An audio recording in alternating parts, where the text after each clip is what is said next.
आज हम next part start कर रहे हैं इस कोर्स का which is called organometallic chemistry. ठीक है, ऑर्गेनोमेटालिक केमिस्ट्री जनरली जो हम इस पार्ट में पढ़ेंगे वो ज़्यादा फोकस हमारा होगा मेटल कार्बोनाइल कॉम्प्लेक्सेस का के ऊपर। तो हमें सबसे पहले ये अंडरस्टैंड करना है कि what are the metal carbonyl compounds. हम या ऑर्गेनोमेटालिक केमिस्ट्री, ऑर्गेनोमेटालिक कंपाउंड्स ऐसे तमाम कंपाउंड्स को कहा जाता है जिनमें at least one metal carbon bond हो। अब ये जो कार्बन है, बेसिकली कार्बन एटम, ये किसी ऑर्गेनिक मॉलिक्यूल का पार्ट होना चाहिए या उसके रेडिकल का पार्ट होना चाहिए या किसी आयन का पार्ट होना चाहिए। लेकिन ये जहन में रखें कि मेटल कार्बाइड्स जैसे हैं, they are not organometallic compounds because कि जो कार्बन मॉइटी है इसमें मेटल कार्बाइड्स में जो कार्बन है वो इनऑर्गेनिक फैमिली से बिलोंग करता है। ठीक है, so that means metal carbides are not metal carbonyl या ऑर्गेनोमेटालिक कंपाउंड्स। अगर आपका कुछ हम अगर जनरली देखें कि अगर हमारे पास कोई मेटल सेंटर है और वो लिंक्ड है कार्बन से through the bridged atom like oxygen, nitrogen, sulphur, तो ऐसे कंपाउंड जैसे फॉर एग्जांपल टाइटेनियम का ये अल्कोक्सी टाइटेनियम है, कोबाल्ट इथिलीन टाइमीन है या कोबाल्ट एकिक है, ठीक है, एट्सेट्रा, ये सारे के सारे भी ऑर्गेनोमेटालिक कंपाउंड्स नहीं हैं। सो ऑर्गेनोमेटालिक कंपाउंड्स वो कंपाउंड्स हैं जिनमें मेटल का डायरेक्ट बॉन्ड कार्बन से होना चाहिए और वो जो कार्बन जिस मॉलिक्यूल और रेडिकल या आयन का हिस्सा हो वो ऑर्गेनिक इन नेचर हो। ठीक है, सो देयर आर तो हम इसको फर्दर देखते हैं कि कौन कौन से कंपाउंड्स जो हैं मेटल कार्बोनाइल इसमें ऑर्गेनोमेटालिक केमिस्ट्री में इन्वॉल्व होते हैं। जैसे फॉर एग्जांपल मेटल कार्बोनाइल है, ठीक है, and metal cyanido complexes, metal carbonyl complexes या metal cyanide complexes. They belong to organometallic compounds या organometallics through carbonyl CO यानी carbon monoxide and cyanides, also known as are well known as inorganic moieties. ठीक है, तो ये main जो है वो हम कहते हैं। लेकिन कुछ लोगों का ख्याल ये है कि जो सियानो कॉम्प्लेक्सेस हैं दे आर नॉट ऑर्गेनोमेटालिक्स। ठीक है, so we strictly follow the definition that metal carbonates and mellow, if you follow the definition strictly तब हम ये कहते हैं कि metal cyanides और metal cyanido complexes जो हैं they should be excluded from the dictionary of organic compounds because of the CO and NCN are not the typical organic substrates। ठीक है, अगर हम उस सेंस में जाते हैं तब। उसके बाद है metal carbon covalent bonds may be either localized हो सकते हैं या delocalized हो सकते हैं, जैसे multi centred metal carbon bonds हैं, ठीक है, एट्सेट्रा। इसी तरह मेटल कार्बन बॉन्ड्स में बी ऑफ आयनिक नेचर भी हो सकते हैं, जैसे हमारे पास ये एग्जांपल हैं। ठीक है, सो इसी तरह ये हमारे पास ये इन ब्रॉड सेंस हम ये कह सकते हैं कि नॉन मेटल कार्बन बॉन्ड्स, ठीक है, also included in the group of organometallic compounds. This organosilicones, organosulfur, organoboron, organoselenium, etc. constitute important parts of fragments of the organometallic chemistry. लेकिन कुछ authors जो हैं नॉन मेटालिक कार्बन बॉन्ड जो है इसको border line of organometallics के अंदर consider करते हैं। ठीक है, इन metal carbon bonds M represents a metalloid element। अगर हमारे पास metal carbonide इस बॉन्ड की बात करें तो इसमें जो M है अगर वो metalloid हो then term organometalloid may be used in place of organometallic chemistry, etc. Electronegativity of hydrogen is most similar to that of carbon, thus this discussion of molecular hydrides or dihydrogen complexes are also included in the area of organometallic chemistry। लिहाजा organometallic chemistry काफ़ी broad है। अच्छा जी, next हम metal carbonyl bond की बात करने जा रहे हैं। ठीक है जी, अब हम ज़रा आएंगे टूवर्ड्स मेटल कार्बन बॉन्ड। सो अगर हम इसकी कैरेक्टरिस्टिक्स की बात करें मेटल कार्बन बॉन्ड की, हम मेटल कार्बन बॉन्ड की केमिस्ट्री के बारे में डिस्कस करेंगे, उसकी कैरेक्टरिस्टिक्स के बारे में। बेसिकली मेटल कार्बन बॉन्ड्स जो हैं may be of different type with some characteristics feature. They are as follows. Number one is a sigma bond. Metal carbon sigma bond होता है and it is a classically 2C 2 electron यानी 2 center 2 electron metal carbon bond, and it is mainly found in organometallic chemistry of a main group. For example, S और P block elements और group 12 के जो elements हैं इनके साथ मिलता है। जैसे आपको पता है कि मिथाइल मैग्नीशियम ब्रोमाइड है, मैग्नीशियम ये डाई मिथाइल मैग्नीशियम है, इसी तरह डाई मिथाइल गैलियम है, डाई इथाइल जिंक है, ट्राइथाइल बोरॉन है, इसी तरह ट्राइथाइल टिन क्लोराइड है, triethyl even ethyl tin chloride etcetera. These all are metal carbon sigma bonds and 2 electron 2 centre bond. इसी तरह अब पाई एसिड लिगेंड्स भी मौजूद हैं। पाई एसिड लिगेंड्स का मतलब होता है कि it involves a sigma donation of ligand followed by a pi acceptor by the ligand.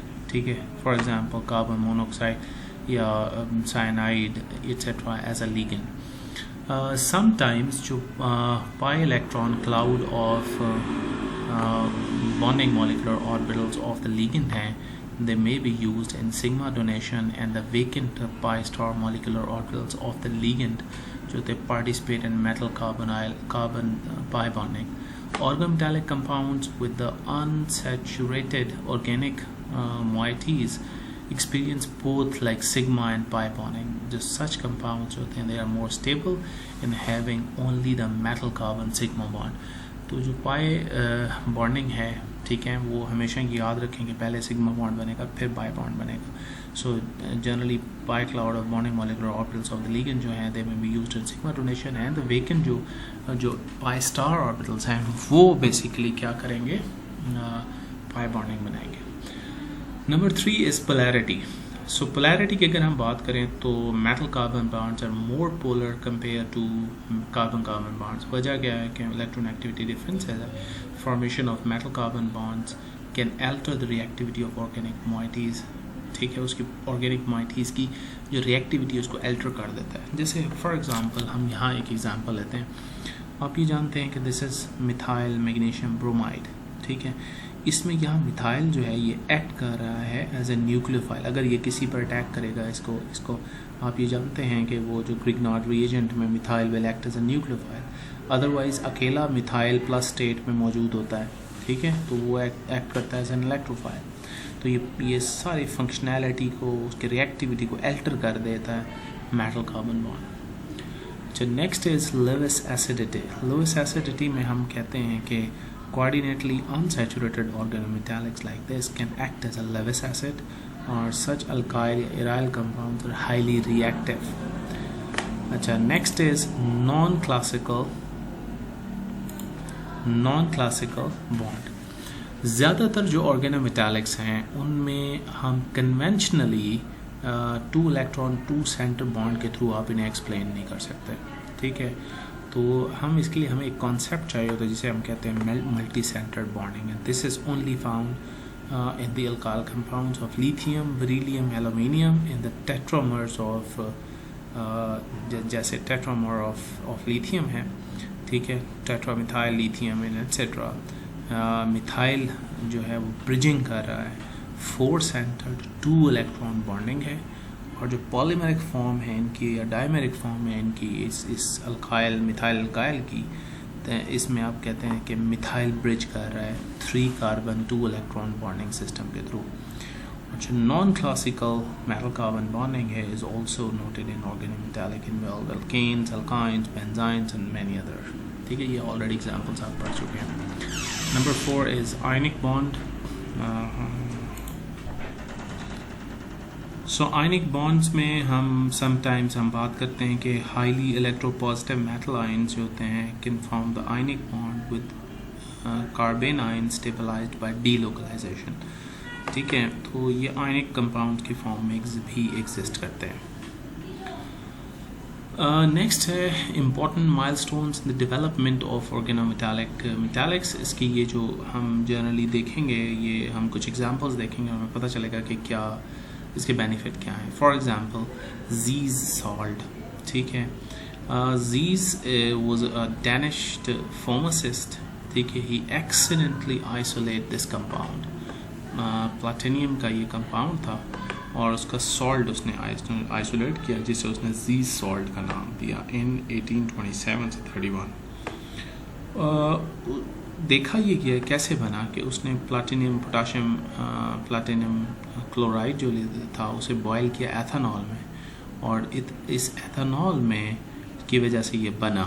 In fact before the discovery of this Zeise's salt in 1931, orange coloured dimeric product was discovered in 1827। जो dimeric product थी वो इस तरह की थी। ठीक है, सो बहुत सारे लोग at that time there was nothing known about the structure of this compound, तो बाद में इसकी स्ट्रक्चर और बॉन्डिंग और ये सब कुछ एक्सप्लेन हुआ। ठीक है, so this was the example of this was the first recorded example of organometallic compounds। 1848 में नेक्स्ट एग्जाम्पल आई जिसे डाइमिथाइल जिंक कह रहे हैं। फ्रैंकलिन ये इंग्लैंड का केमिस्ट था, उसने सबसे पहले ये सिंथेसाइज किया 1842। विदिन 14 ईयर्स, अगले नेक्स्ट 14 सालों के अंदर उसने several this kind of compounds उसने प्रिपेयर किया। he used these alkyl compounds, especially the alkyl zinc compound in organic solvents। ठीक है, ऑर्गेनिक सॉल्वेंट के तौर पर उसने यूज़ किया। ठीक है, सो ऑर्गेनिक फ्रैंकलिन ने for the first time organometallic की टर्म यूज़ की, and it was placed in vocabulary of Christian chemistry. Franklin discovery of ZnR2 may be considered as the real beginning of organometallic chemistry। उसके बाद 1888 में निकल carbonyl compounds discover हुए। The volatile compound was noted by Mode in 1888 and it was produced in direct reaction with nickel and carbonyl। और उसने कहा that this compound was found to decompose nickel on heating। These reactions are used in extraction and purification of the nickel as well। फिर 1891 में iron carbonyl compounds बनाए गए। It was also first identified by Mond. ठीक है, ये मॉन्ड ने ही ये काम किया। उसके बाद ग्रिग्नार्ड रिएजेंट मशहूर व मारूफ 900 में ग्रिग्नार्ड रिएजेंट बनाए गए और इसके बेसिस पर उसे नोबेल प्राइज़ मिला 1912 में। ठीक है, और ग्रिग्नार्ड कंपाउंड्स ने ये सारी डिस्कवरी, सारी दुनिया की रिएक्टिविटी को चेंज कर दिया कार्बन के कंपाउंड्स की। इसी तरह विटामिन B12 और B12 कोएंजाइम्स 1948 में डिस्कवर हुए। ठीक है, इस तरह फेरोसीन्स 1951 और 52 में डिस्कवर हुए हैं। सही है, et cetera. These are the simple, आप कह सकते हैं कि हिस्ट्री है मेजर कंपाउंड्स या क्लासिफिकेशंस की ऑफ द ऑर्गेनिक कंपाउंड्स। ठीक है, अब हम अगर ये देखना चाहें कि इसकी जो टाइप्स हैं वो क्या हैं, तो हम इसे नेक्स्ट लेक्चर में डिस्कस करेंगे। So for today it is